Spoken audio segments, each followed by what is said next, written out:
Kennedy is expected momentarily to speak to America.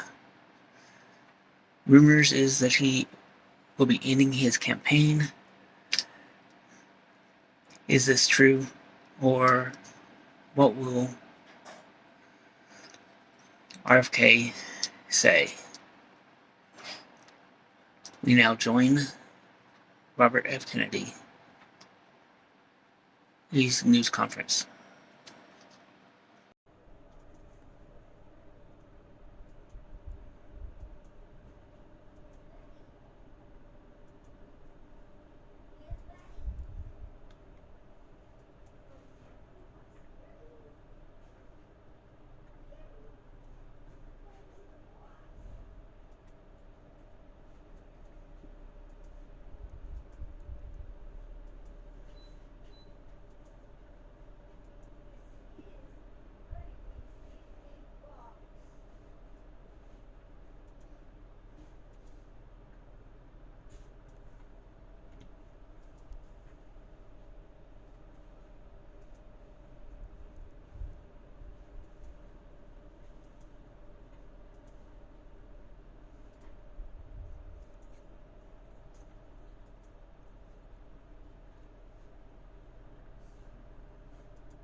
Has never done an interview or debate during the entire election cycle. We know the answers. They did it by weaponizing the government agencies. They did it by abandoning democracy. They did it by suing the opposition and by disenfranchising American voters. What most alarms me isn't how the Democratic Party conducts its internal affairs or runs its candidates. What alarms me is the resort to censorship and media control and the weaponization of the federal agencies. When a U.S. president colludes with or outright coerces media companies to censor political speech, it's an attack on our most sacred right of free expression, and that's the very right upon which all of our other constitutional rights rest. President Biden mocked Vladimir Putin's 88% landslide in the Russian elections, observing that Putin and his party controlled the Russian press and that Putin prevented serious opponents from appearing on the ballot. But here in America, the DNC also prevented opponents from appearing on the ballot. And our television networks exposed themselves as Democratic Party organs over the course of more than a year in a campaign where my poll numbers reached at times in the high 20s. The DNC-aligned mainstream media networks maintain a near perfect embargo on interviews with me. During his 10-month presidential campaign in 1992, Ross Perot gave 34 interviews on mainstream networks. In contrast, during the 16 months since I declared, ABC, NBC, CBS, MSNBC, and CNN combined gave only 2 live interviews from me. Those networks instead ran a continuous deluge of hit pieces with inaccurate, often vile, pejoratives and defamatory smears. Some of those same networks and colluded with the DNC to keep me off the debate stage. Representatives of those networks are in this room right now, and I'll just take a moment to ask you to consider the many ways that your institutions have abdicated this really sacred responsibility, duty of a free press to safeguard democracy and to challenge always the party in power. Instead of maintaining that posture of fierce skepticism toward authority, your institutions have made themselves government mouthpieces and stenographers for the organs of power. You didn't alone cause the devolution of American democracy, but you could have prevented it.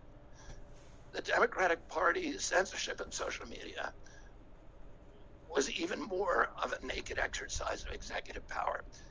This week, a federal judge, Terry Doty, upheld my injunction against President Biden, calling the White House's censorship project, quote, the most egregious violation of the First Amendment in the history of the United States of America.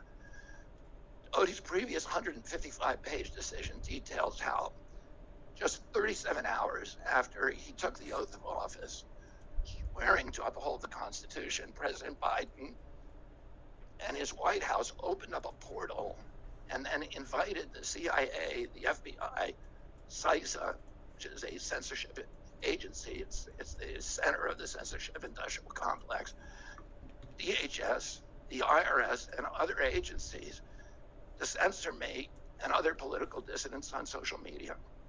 Even today, users who try to post my campaign videos to Facebook or YouTube get messages that this content violates community standards. 2 days after Judge Doty rendered his decision this week, Facebook was still attaching warning labels to an online petition calling on ABC to include me in the upcoming debate. They said that violates community standards, their community standards. The mainstream media was once the guardian of the First Amendment and democratic principles, and has joined this systemic attack on democracy. It also, the media justifies their censorship on the grounds of combating misinformation, but governments and oppressors don't censor lies. They don't fear lies. They fear the truth, and that's what they censor. And I don't want any of this to sound like a personal complaint, because it's not. For me, it's all part of a journey, and it's a journey that I signed up with. But I need to make these observations because I think they're critical for us doing the thing that we need to do as citizens in a democracy to assess where we are in this country and what our democracy still looks like, and the assumptions about U.S. leadership around the globe. And are we living up? Are we really still a role model for democracy in this country?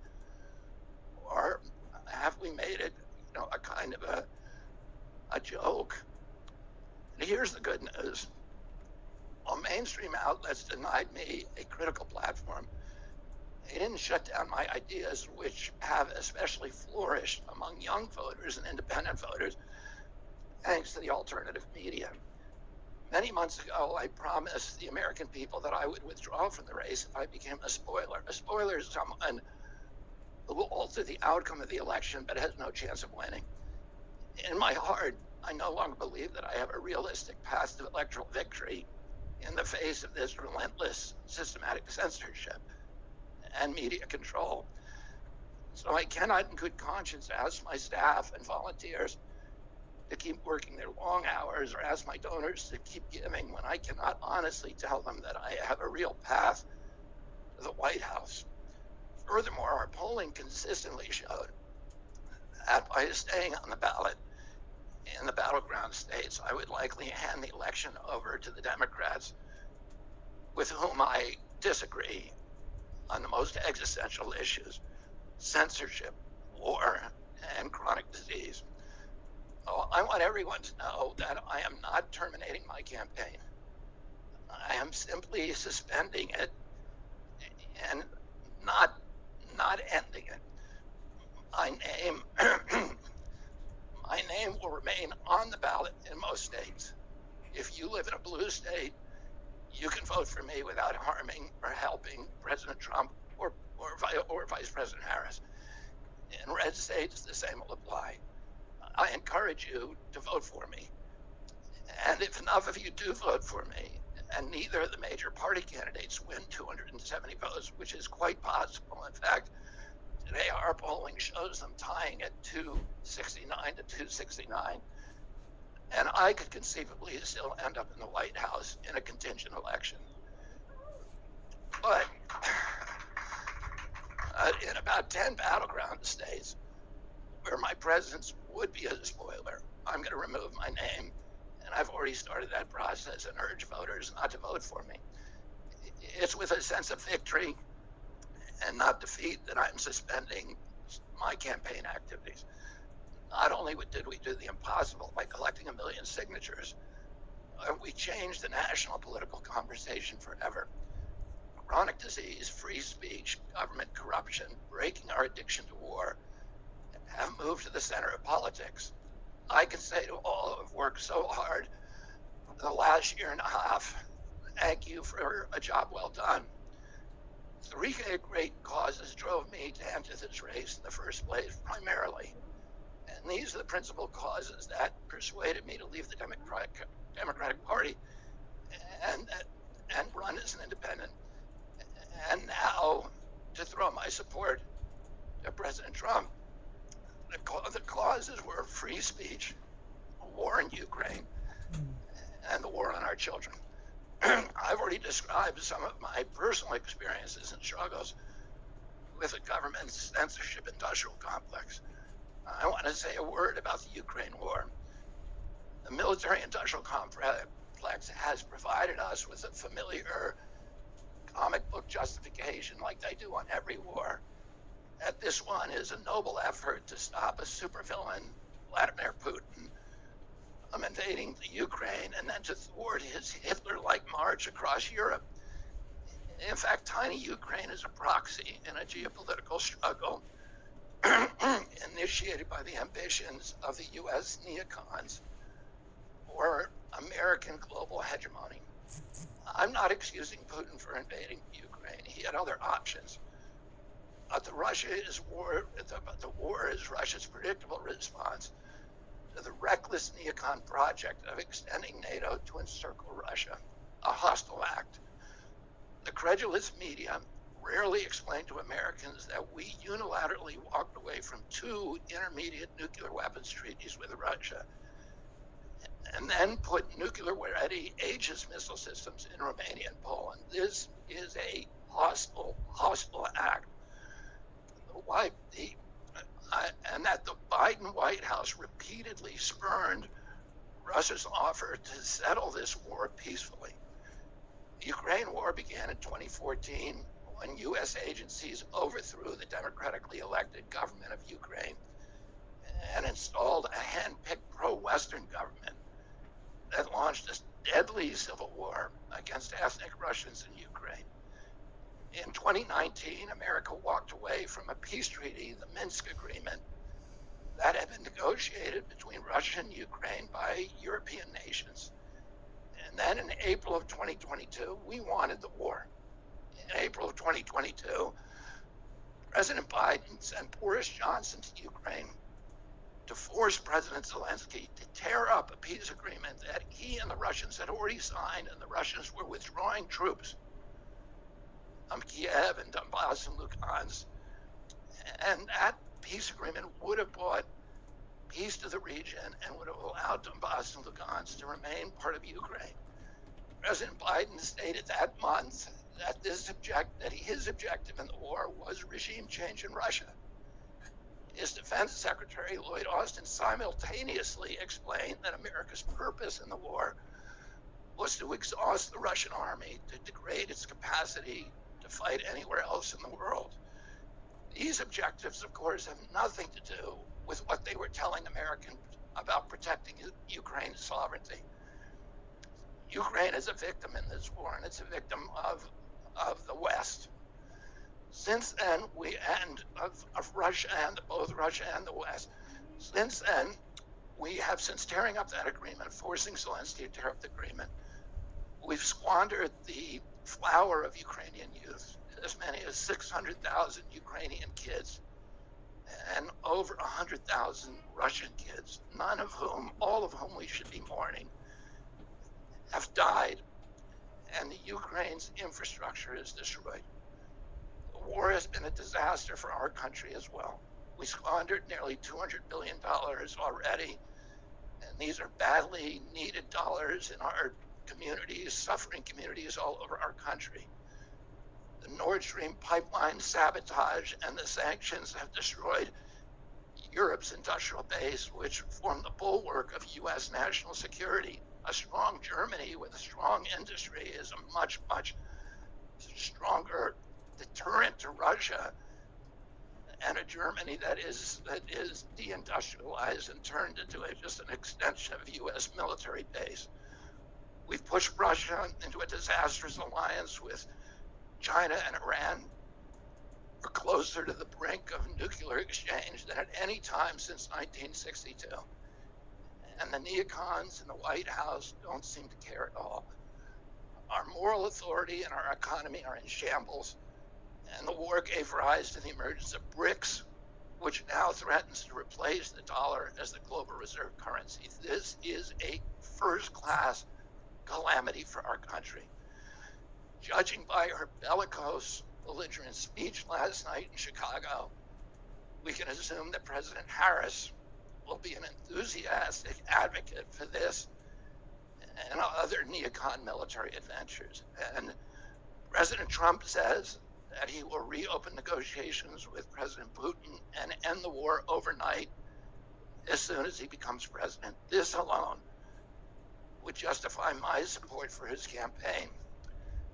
Last summer, it looked like no candidate was willing to negotiate a quick end to the Ukraine war, to tackle chronic disease epidemic, to protect free speech, our constitutional freedoms, to clean corporate influence out of our government, or to defy the neocons and their agenda of endless military adventurism. But now one of the two candidates has adopted these issues as his own, to the point where he has asked to enlist me in his administration. I'm speaking, of course, of Donald Trump. Less than 2 hours after President Trump narrowly escaped assassination, Callie Means called me on my cell phone. I was then in Las Vegas.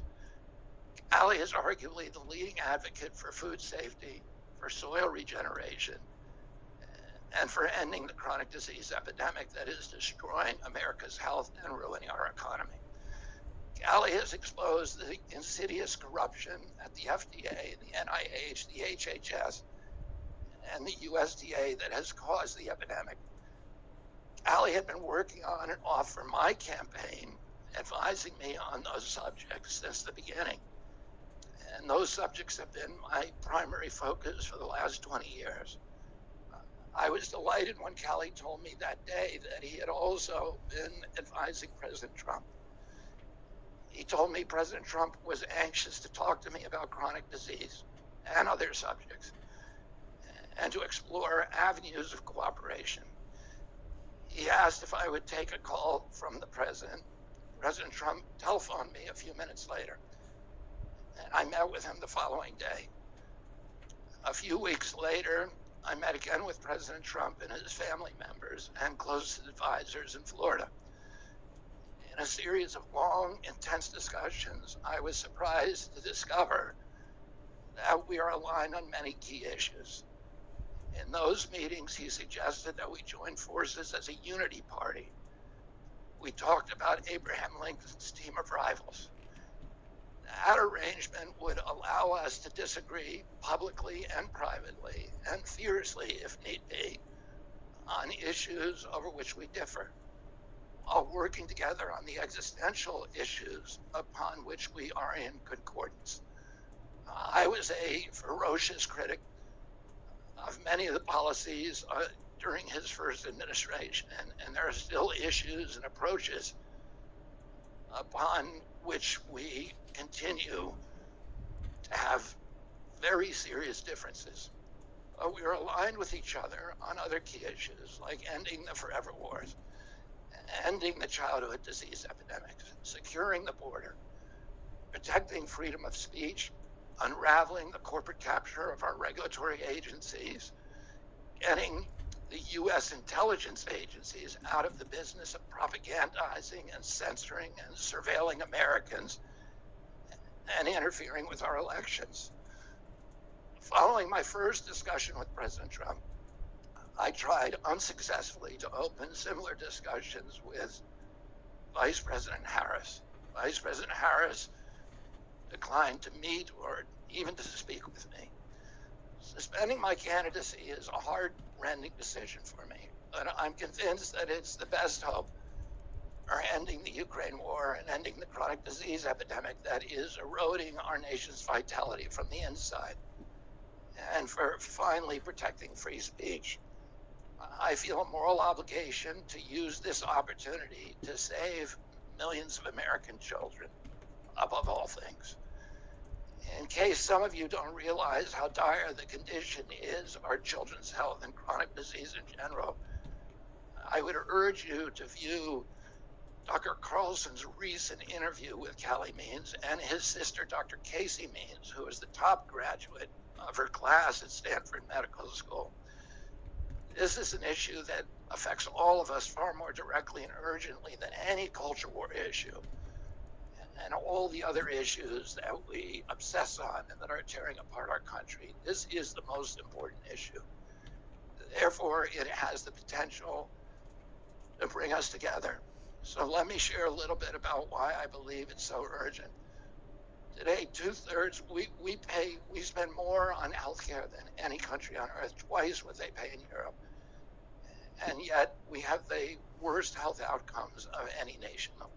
We're about 79th in health outcomes behind Costa Rica and Nicaragua and Mongolia and other countries.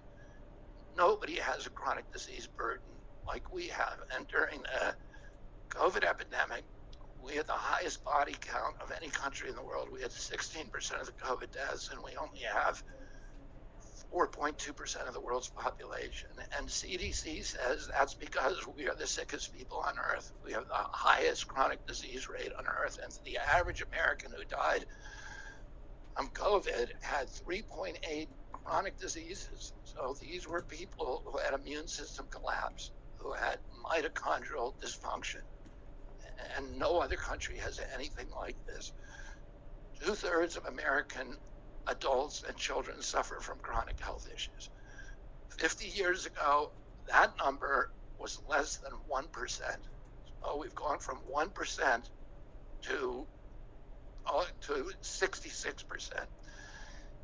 In America, 74% of Americans are now overweight or obese, and 50% of our children. 120 years ago, when somebody was obese, they were sent to the circus. There were case reports done about them. Obesity was almost unknown. In Japan, the childhood obesity rate is 3% compared to 50% here.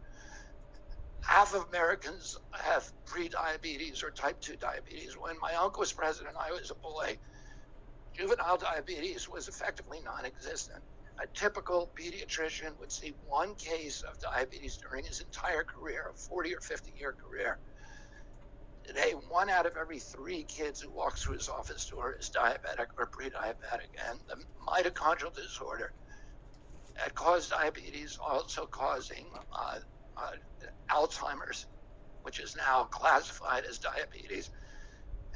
And it's costing this country more than our military budget every year. There's been an explosion of neurological illnesses that I never saw as a kid: ADD, ADHD, speech delay, language delay, Tourette's syndrome, narcolepsy, ASD, Asperger's, autism. In the year 2000, the autism rate was 1 in 1,500. Now autism rates in kids are 1 in 36, according to CDC nationally. Nobody's talking about this. 1 in every 22 kids in California has autism. And this is a crisis that 77% of our kids are too disabled to serve in the United States military. What is happening to our country? And why isn't this in the headlines every single day? There's nobody else in the world that is experiencing this. This is only happening in America. About 18%, and by the way, you know, there has been no change in diagnosis, which the industry sometimes like to say. There has been no change in screening. This is a change in incidence. In my generation, 70-year-old men, the autism rates are about 1 in 10,000. In my kids' generation, 1 in 34. I'll repeat, in California, 1 in 22. Why are we letting this happen? Why are we allowing this to happen to our children? These are the most precious assets that we have in this country. How can we let this happen to them? About 18% of American teens now have fatty liver disease. That's like 1 out of every 5. That disease, when I was a kid, only affected late-stage alcoholics who were elderly. Cancer rates are skyrocketing in the young and the old. Young adult cancers are up 79%. 1 in 4 American women is on antidepressant medication. 40% of teens have a mental health diagnosis. And 15% of high schoolers are on Adderall, and 500,000 children on SSRIs. So what's causing this suffering? I'll name 2 culprits. First, and the worst, is ultra-processed food. About 70% of American children's diet is ultra-processed. That means industrial manufactured in a factory. These foods consist primarily of processed sugar, ultra-processed grains, and seed oils. Laboratory scientists who many of whom formerly worked for the cigarette industry, which purchased all the big food companies in the 1970s and 80s, deployed thousands of scientists to figure out new chemicals to make the food more addictive. And these ingredients didn't exist 100 years ago. Humans aren't biologically adapted to eat them. Hundreds of these chemicals are now banned in Europe, but ubiquitous in American processed foods. The second culprit is toxic chemicals in our food, in our medicine, in our environment. Pesticides, food additives, pharmaceutical drugs, and toxic waste permeate every cell of our bodies. The assault on our children's cells and hormones is unrelenting. To name just one problem, many of these chemicals increase estrogen because young children are ingesting so many of these hormone disruptors. America's puberty rate is now occurring at age 10 to 13, which is 6 years earlier than girls were reaching puberty in 1900. Our country has the earliest puberty rates of any continent on the earth. And no, this isn't because of better nutrition. This is not normal. Breast cancer is also estrogen driven, and it now strikes 1 in 8 women. We are mass poisoning all of our children and our adults. Considering the grievous human cost of this tragic epidemic of chronic disease, it seems almost crass to mention the damage it does to our economy. But I'll say, it is crippling the nation's finances. When my uncle was president, our country spent $0 on chronic disease. Today, government healthcare spending is almost all for chronic disease. And it's double the military budget. And it is the fastest growing budget item in the federal budget. Chronic disease costs more to the economy as a whole, costs at least $4 trillion, 5 times our military budget. And that's a 20% drag on everything we do and everything we aspire to. Poor and minority communities suffer disproportionately. People who worry about DEI or about bigotry of any kind, this dwarfs anything. We are poisoning the poor. We are systematically poisoning minorities across this country. industry lobbyists have made sure that most of the food stamp lunch program, about 70%. All right, we're gonna cut in right there, and well, you heard it. President, or rather, Robert F. Kennedy has endorsed former President Trump and has suspended his campaign. He is not ending his campaign. He is suspending his campaign. And there you have it. Thank you for watching. Please give us a thumbs up. And don't forget to subscribe to this channel if you haven't already. Tell us what you think.